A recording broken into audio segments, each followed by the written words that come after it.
What's going on, guys? I've got here a 2005 Dodge Grand Caravan, and I'm using this car to point out to you the location of the horn fuse, the horn relay, and I'm also going to show you where the horn is and some troubleshooting steps you can do.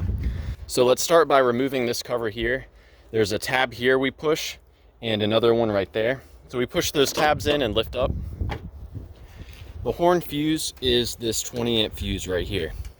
This fuse always receives power, and it always sends power to the horn relay, which is here. So check the fuse first. Now the relay, my favorite way to troubleshoot this is I'll have an assistant hold the horn down, and while they're doing that, I will tap on the horn relay. You can also wiggle the relay. Sometimes relays get stuck, and by tapping or wiggling on the relay, you can unstick it.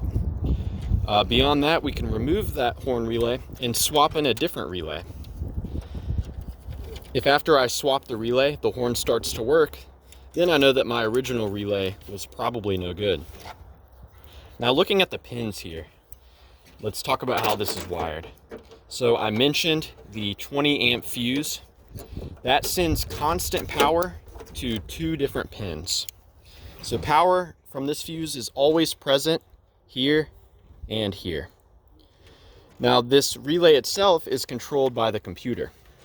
The computer detects when you're hitting the horn button, or if the alarm's going off, or if you're using the keyless entry, and that computer will trigger this relay by sending a ground to this pin here. So if you never get a ground at this pin, you may have an issue with the computer, or the most likely culprit is a failed clock spring, not making connection between the horn switch and the computer.